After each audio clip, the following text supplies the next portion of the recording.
사도신경으로 우리의 신앙을 고백하겠습니다. 전능하사 천지를 만드신 하나님 아버지를 내가 믿사오며 그 외아들 우리 주 예수 그리스도를 믿사오니 이는 성령으로 잉태하사 동정녀 마리아에게 나시고 본디오 빌라도에게 고난을 받으사 십자가에 못 박혀 죽으시고 장사한 지 사흘 만에 죽은 자 가운데에서 다시 살아나시며 하늘에 오르사 전능하신 하나님 우편에 앉아 계시다가 저리로서 산자와 죽은 자를 심판하러 오시니라. 성령을 믿사오며 거룩한 공회와 성도가 서로 교통하는 것과 죄를 사여 주시는 것과 몸이 다시 사는 것과 영원히 사는 것을 믿사옵나이다. 아멘.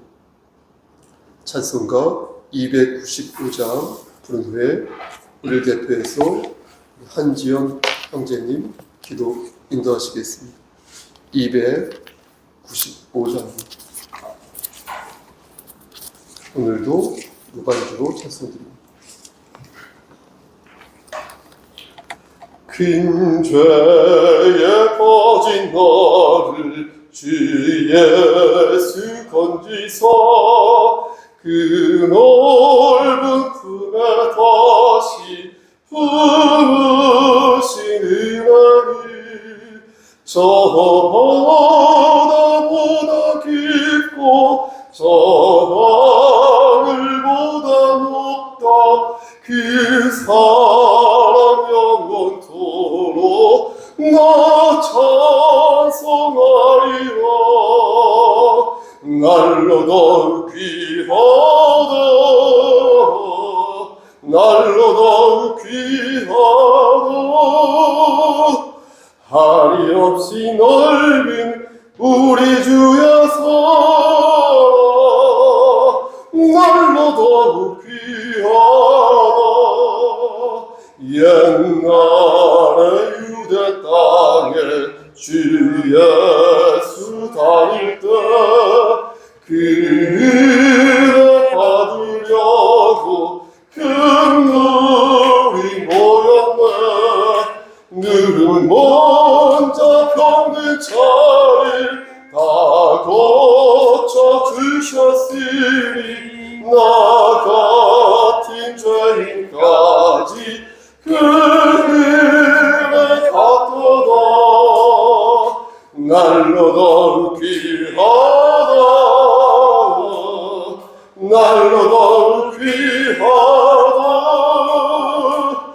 한이 없이 넓은 우리 주의 사랑 날로 더욱 귀하다.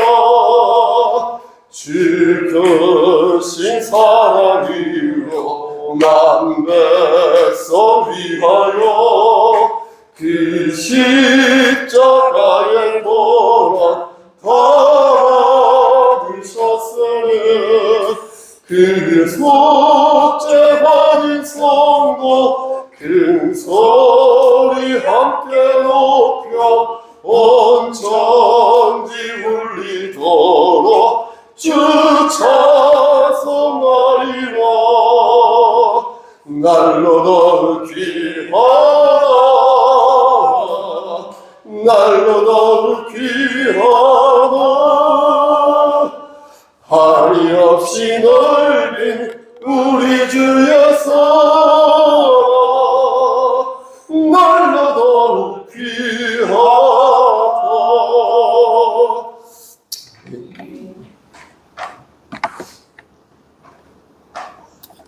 사랑과 은혜가 풍성하신 하나님 아버지,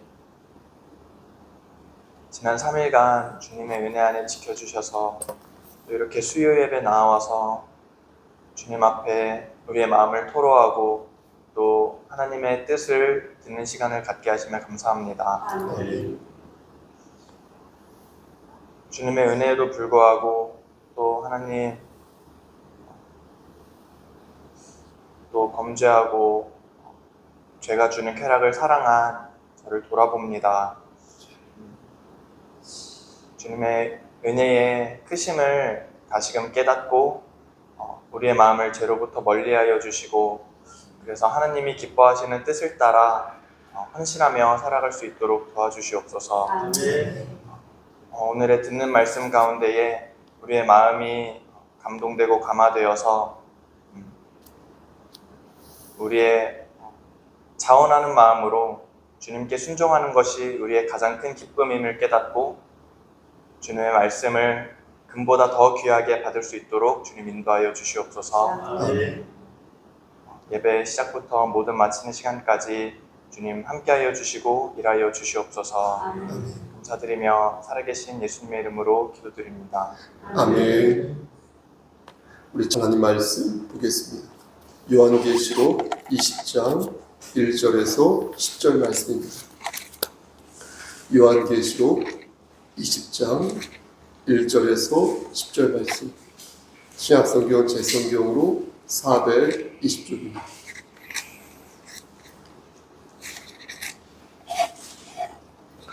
다 찾으신 줄 알고 우리 1절부터 10절까지 말씀을 교독 후에 합독하겠습니다. 저부터 읽겠습니다. 또 내가 보매 천사가 무저갱의 열쇠와 큰 쇠사슬을 그의 손에 가지고 하늘로부터 내려와서 용을 잡으니 곧 옛 뱀이요 마귀요 사탄이라 잡아서 1000년 동안 결박하여 무저갱에 던져넣어 잠그고 그 위에 임금하여 1000년이 차도록 다시는 만국을 미혹하지 못하게 하였는데 그 후에는 반드시 잠깐 노일이다. 또 내가 보좌들을 보니 거기에 앉은 자들이 있어 심판하는 권세를 받았더라. 또 내가 보니 예수를 증언함과 하나님의 말씀 때문에 복음의 힘을 당한 자들의 영혼들과 또 짐승과 그들의 우상에게 경배하지 아니하고 그들의 이마와 손에 그 표를 받지 아니한 자들이 살아서 그리스도와 더불어 1000년 동안 왕노릇하니 그 나머지 죽은 자들은 그 1000년이 차기까지 살지 못하더라. 이는 첫째 부활이라. 이 첫째 부활에 참여하는 자들은 복이 거룩하도다. 둘째 사망이 그들을 다스리는 권세가 없고 도리어 그들이 하나님과 그리스도의 제사장이 되어 1000년 동안 그리스도와 더불어 왕노릇하리라. 1000년이 참에 사탄이 그 옥에서 놓여 곧 복과 마곡을 미혹하고 모아 싸움을 붙이리니 그 수가 바다의 모래 같으리라. 10절까지 한 목소리입니다.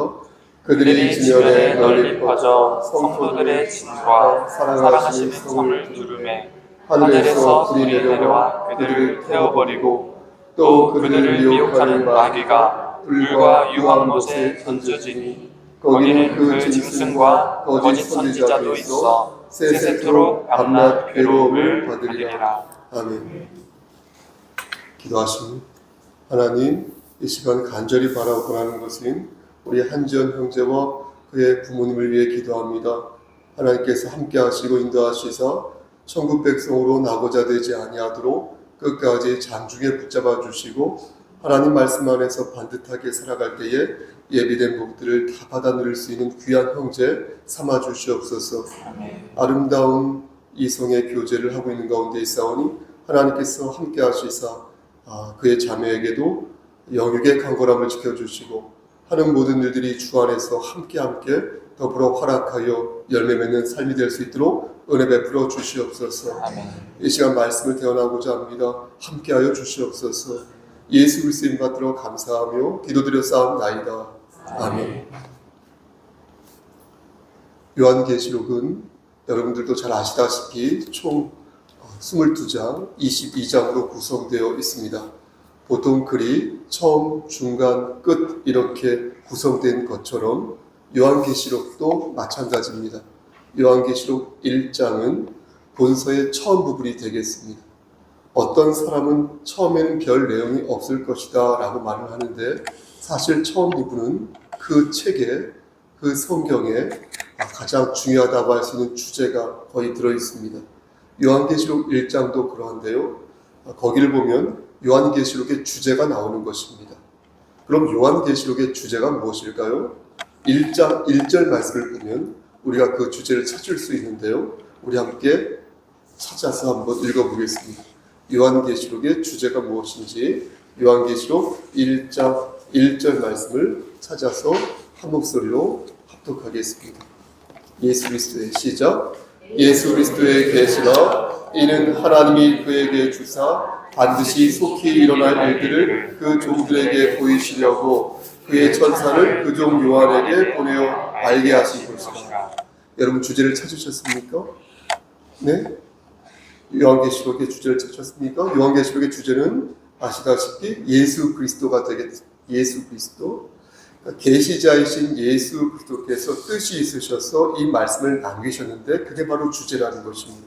그러니까 본서를 손으로 기록한 사람은 사도 요한이지만 본서의 원저자 있죠? 이 원저자는 예수 그리스도라는 것입니다.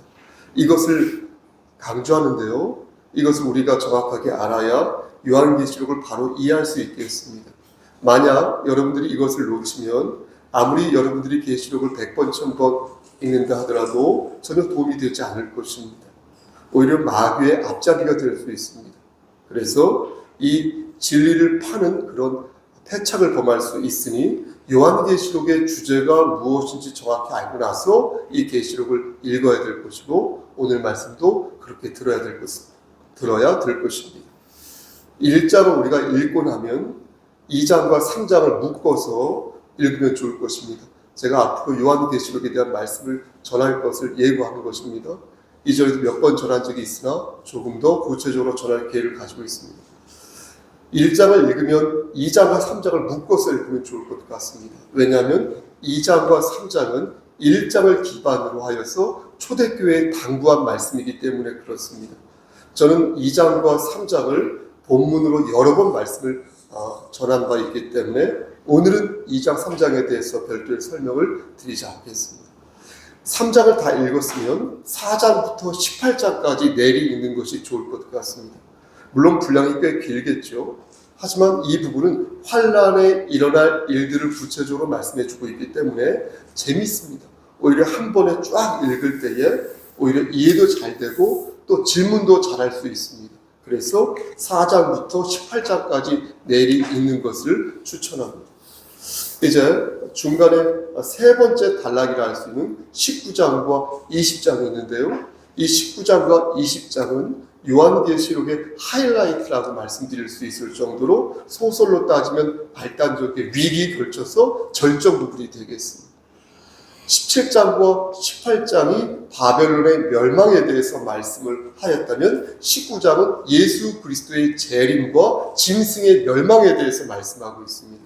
여러분 한번 잘 생각해 보십시오. 그리스도께서 재림하셨으니까 당연히 짐승이 멸망하지 않겠습니까? 그런 순차적인 말씀을 하고 계시다는 것입니다. 그러니까 바벨론이 멸망했으니까 이제 환란이 끝난 것이겠죠.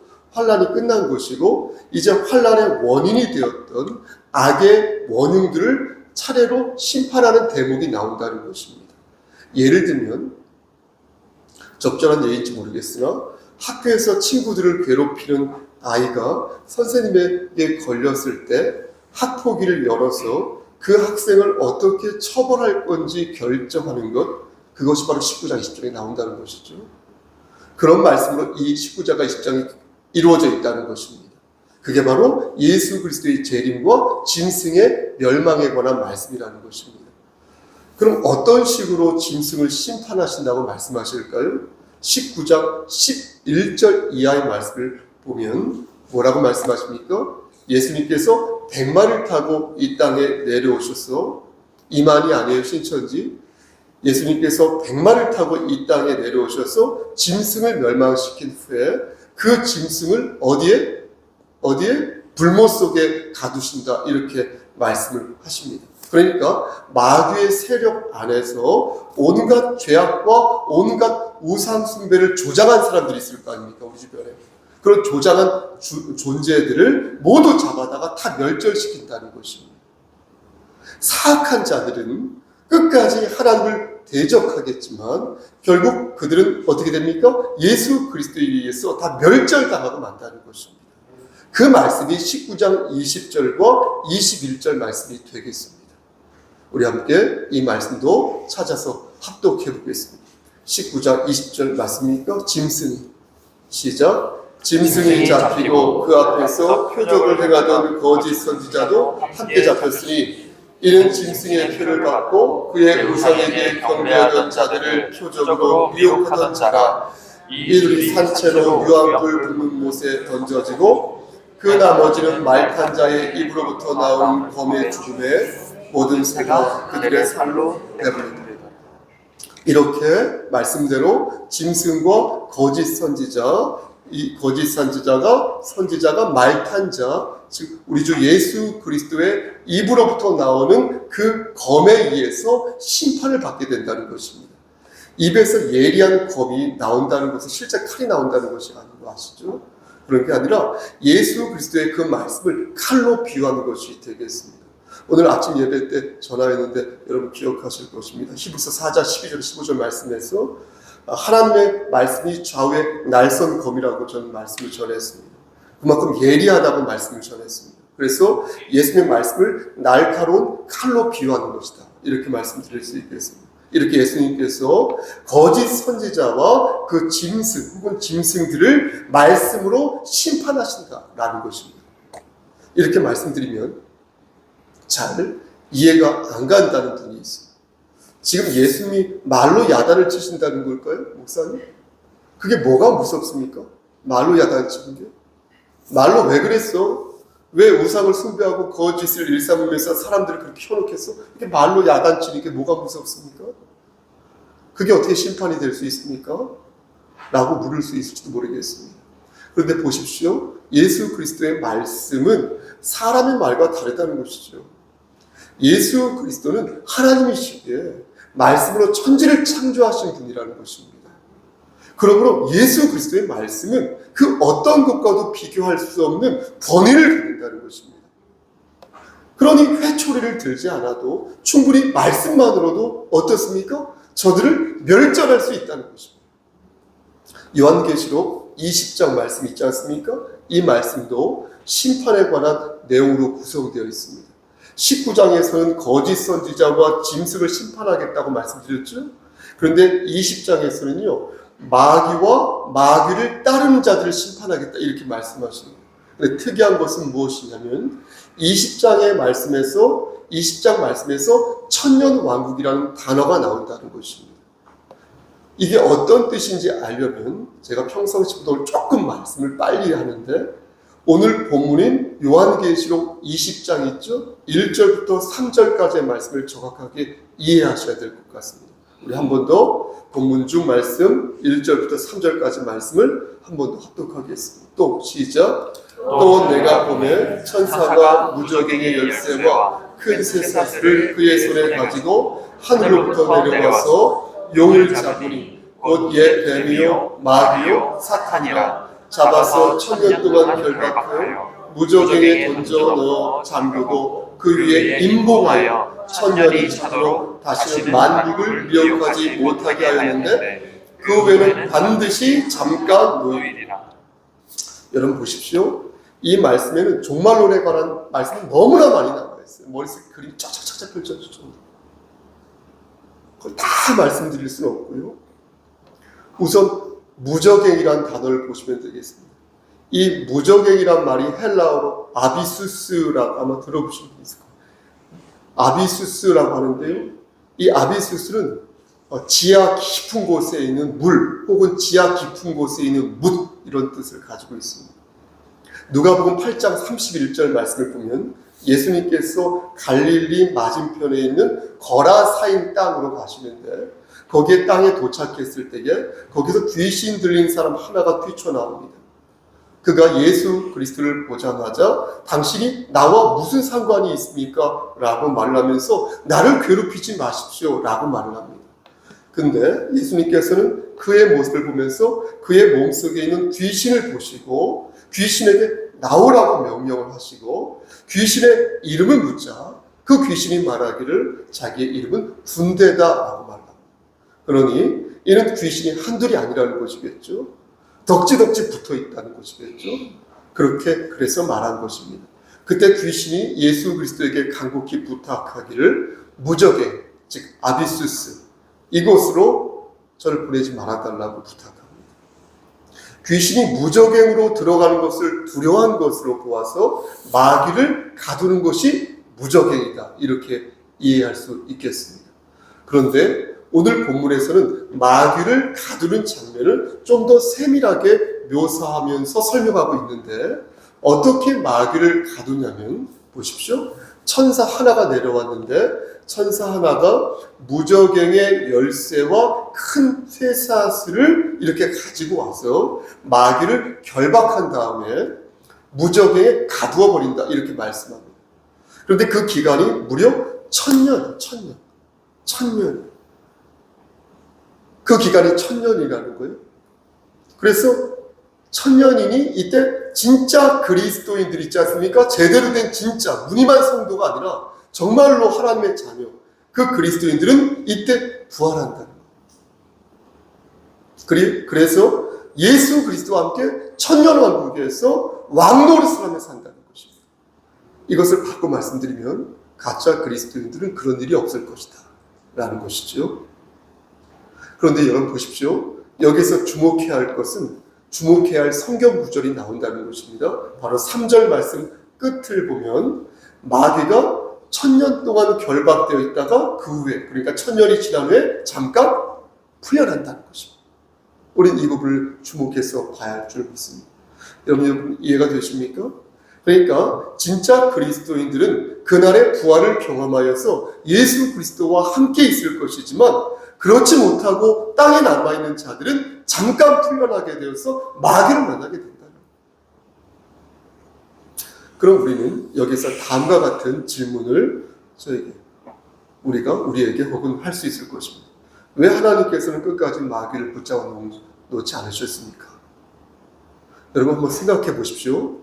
마귀를 잠시 풀어주지 아니하시면 이 게임은 끝나지 않으니까요. 마귀를 여러분 풀어준다는 것은요, 하나님께서 다음 계획을 진행하시겠다는 것이고, 이것은 곧 세상의 종말을 알리는 신호가 된다는 것입니다. 정리해 보겠습니다. 정리하면 우리 앞에 두 개의 세상이 펼쳐진다는 것입니다. 저와 여러분들이 죽으면 이 몸은 이 땅에서 어때요? 티끌이 되어 남죠. 에너지 보존의 법칙 있지 않습니까? 질량 보존의 법칙인가요? 썩어도 우리의 에너지는 계속 남을 거 아닙니까? 이 땅에서 먼지가 되고 바람이 돼도 이 땅에 남을 것이고, 우리의 영혼은 그때 우리가 죽는 즉시 천국에, 하늘나라에 가게 될 것입니다. 그래서 이미 천국에 간 나의 어머니, 아버지, 나의 친구, 형제, 자매를 거기서 만나게 될 것입니다. 우리의 영혼, 그의 영혼. 하지만 예수를 그리스도로 영접하지 않은 사람들은 오늘 말씀 표현대로 무적에게 떨어집니다. 근데 잠시 마귀가 풀려나게 되어서 이 잠깐 동안에 성도들이 시험에 처해지게 된다는 거예요. 죽지 않은 성도들. 하지만 곧 마귀는 어떻게 돼요? 결박되어서 유황 불모 속에 던져지게 될 것이니 너희는 그 시련을 살아있는 자는 반드시 견뎌내야 한다는 것입니다. 그렇게 하면 새 하늘과 새 땅에 이를 수 있으니 그 말씀이 요한계시록 21장에 나오는 것입니다. 그러면서 예수님께서는 마지막으로 환난과 핍박에 처한 당신의 자녀들이 끝까지 신실한 주의 종으로 남아주기를 바라시는데, 그게 바로 요한계시록 22장 말씀이 되겠습니다. 지금까지 요한계시록을 처음부터 끝까지 개괄적으로 다 말씀드렸습니다. 앞에서 말씀드린 것처럼 요한계시록의 주제는 무엇이라고요? 예수 그리스도. 예수 그리스도의 은혜이다. 그런데 그 은혜를 감사히 여긴 자는 어디에 가게 될 것이다? 천국에 가게 될 것이다. 하지만 그 은혜를 감사히 여기지 않고 받지 않는 자는 지옥에 간다는 것이 요한계시록이 저와 여러분들에게 주는 메시지라는 것입니다. 그러므로 다른 건 다 여러분이 잊어버리셔도 오직 하나, 예수 그리스도만큼은 잊지 마시기를 바란다는 것입니다. 아멘. 그러니까 예수가 늘 말씀드리는 것이지만, 예수가 신앙의 본령이요, 예수가 기독교의 원칙이고 본질이니 오직 예수 안에서 우리는 종말을 기다려야 한다는 것입니다. 마지막, 오늘 본문을 토대로 종말에 관한 두 가지만 말씀드리겠습니다. 두 가지 견해에 대해 여러분들께 말씀드리겠습니다. 원래는 네 가지, 뭐 5가지일 수 있는데 2가지만 알아도 될 것 같아서 오늘 본문을 토대로 2가지만 말씀드리겠습니다. 첫 번째, 거의 끝났어요, 말씀. 첫 번째 말씀드리고 싶은 것은 첫 번째 견해인데, 이 첫 번째 견해는 종말에 관한 견해인데 바로 무천년주의가 되겠습니다. 무천년주의는 특징이 있는데 제가 생각할 땐 특징이 2가지라고 생각합니다. 하나는 천년 왕국을 말할 때 이 천년이란 단어가 실제 천년이 아니라 상징적인 의미의 천년이라는 것입니다. 2번째 특징은 천년 왕국의 시점을 지금 현재의 시점으로 본다는 것입니다. 잘 여러분 들어보시길 바랍니다. 그러니까 지금 2024년 맞죠? 7월 17일 맞습니까? 2024년 7월 17일이 천년 왕국 시대에 있다는 것입니다. 지금이 천년 왕국이에요. 무천년주의는 여기에서 천년을 실제 천년이 아니라고 하였으니 이게 앞으로도 더 늘어날 수 있는 것입니다. 예수님이 이 땅에 오셨을 때가 지금부터 2000년 전이지 않습니까? 대략. 그러니까 만약 오늘 재림하시면 천년 왕국이 2024년이 되는 것이고, 만일 10년 뒤에 예수님께서 재림하시면 천년 왕국이 2034년이 되는 것입니다. 이렇게 예수님의 초림, 처음 오신 것을 초림이라고 하지 않습니까? 예수님의 초림과 이제 오실 예수님의 재림, 그 사이의 기간을 천년 왕국이라고 부르는 게 바로 무천년주의인 것입니다. 우리가 잘 아는 어거스틴 있죠? 존 칼빈 있죠? 또 아브라함 카이퍼, 제가 개인적으로 좋아하는 이분들이 이 견해를 따르고 있습니다. 이 견해에 따르면 보십시오. 이스라엘이라는 국가는 구약시대에만 의미가 있는 나라가 된다는 것입니다. 이 부분을 잘 들으셔야 되겠습니다. 이 견해에 따르면 구약 성경을 보면 이스라엘의 회복에 관한 여러 말씀이 있지 않습니까? 그 예언에 관한 말씀이 있지 않습니까? 그런 말씀이 많이 나오는데 지금은 신약 시대지 않습니까? 그렇죠? 지금은 신약 시대거든요. 지금은 신약 시대니까 더 이상 그 얘기를 하지 말라는 것입니다. 구약 시대에는 그 말씀이 이스라엘로 지칭될 수 있으나 지금은 신약 시대이기 때문에 이제는 이스라엘을 교회로 지칭해야 한다, 이렇게 말하는 것입니다. 이렇게 되면 오늘 제가 앞에서 여러분들에게 말씀드린 모든 사건들이 있죠? 이 모든 사건들이 예수 그리스도의 초림으로 귀결됩니다.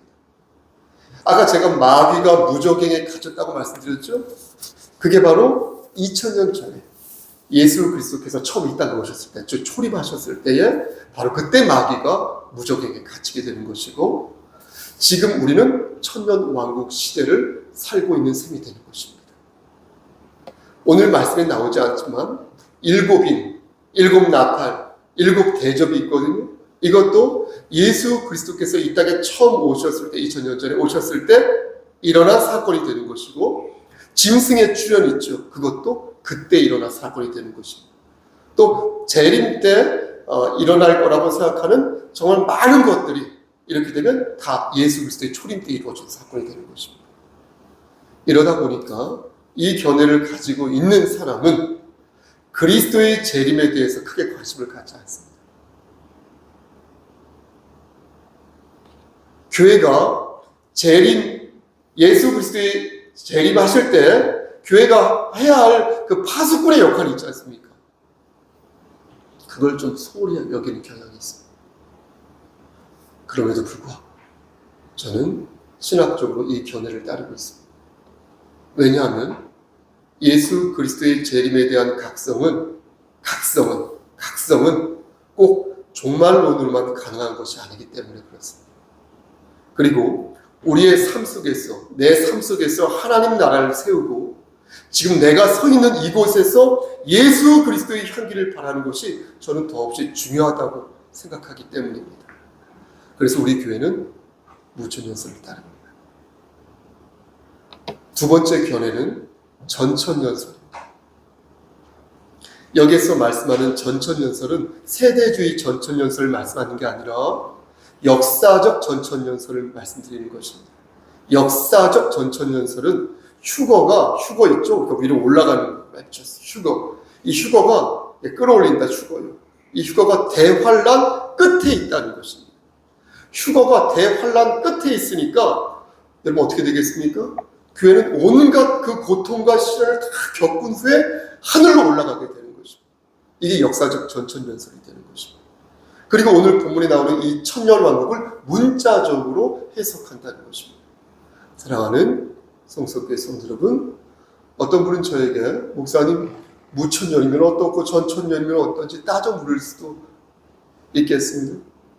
굳이 이렇게 복잡한 얘기를 강설 시간에, 그것도 수요 설교 시간에 할 필요가 있겠냐면서 은혜가 안 된다고 말할지도 모르겠습니다.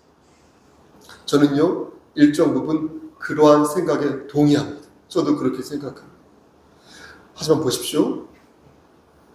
하지만 준비가 안 된 사람에게는 이것이 은혜가 안 될 수 있으나 준비가 된 사람에게는 이것이 은혜가 될 수 있다는 것입니다.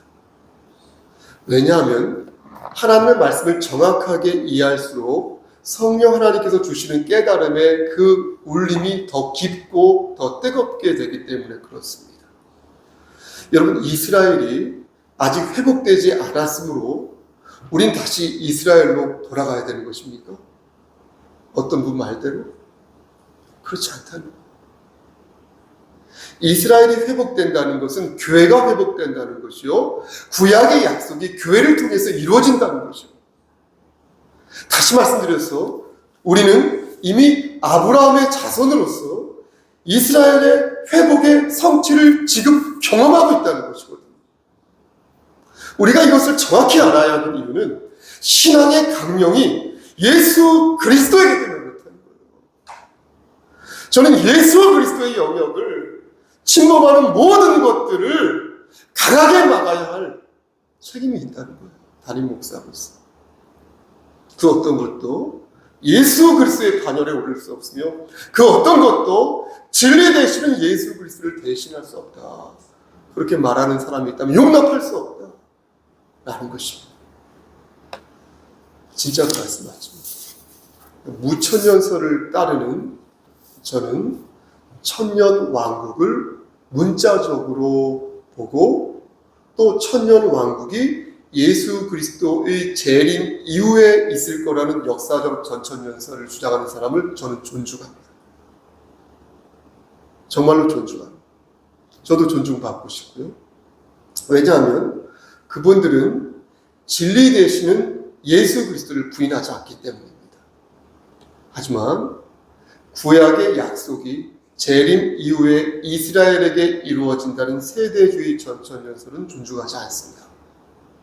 왜냐하면 그러한 생각이 자칫 예수 그리스도의 사역을 가릴 수 있기 때문에 그렇습니다. 사랑하는 우리 성숙교회 성도 여러분, 예수님께서는 이렇게 말씀하셨습니다. 천국은 침노를 당한다. 이렇게 말씀하셨습니다. 천국은 침노를 당한다. 진리를 얻었으면 진리를 지키기 위해 너희는 격렬하게 힘을 쏟아야 할 것이다. 그러기 위해서는 진리를 알기 위해 더욱더 힘을 쏟아야 할 것이다. 격렬하게 노력해야 할 것이다. 애를 써야 할 것이다. 그에 발맞춰 하나님을 기쁘시게 하는 삶을 살기 위해서 예수 중심의 삶을 반드시 살아야 할 것이다. 여러분, 그러한 삶을 사시기를 주님의 이름 받들어 간절히 축원합니다. 아멘. 하나님, 좁은 입으로 하나님의 말씀을 대하였습니다. 예수 중심의 교회가 될 수 있도록 하시고 예수 중심의 신학적인 견해를 가질 수 있도록 도와주시옵소서. 이제는 우리를 죄에서 구속하여 주신 우리 구주 예수 그리스도의 은혜와 아버지 하나님의 만극하신 그 사랑하심, 성령 하나님의 교통하시고 인도하시는 모든 역사하심, 하나님 말씀 안에서 오직 진리 되시는 예수 그리스도의 은혜만을 붙잡고 하나님의 주권을 받들고 하나님 의지하며 살기를 소원하는 여기 모인 성도와 그들의 가정과 이 재단과 이 나라에 하나님의 사랑하심이 세세토록 함께 계실지어다. 아멘.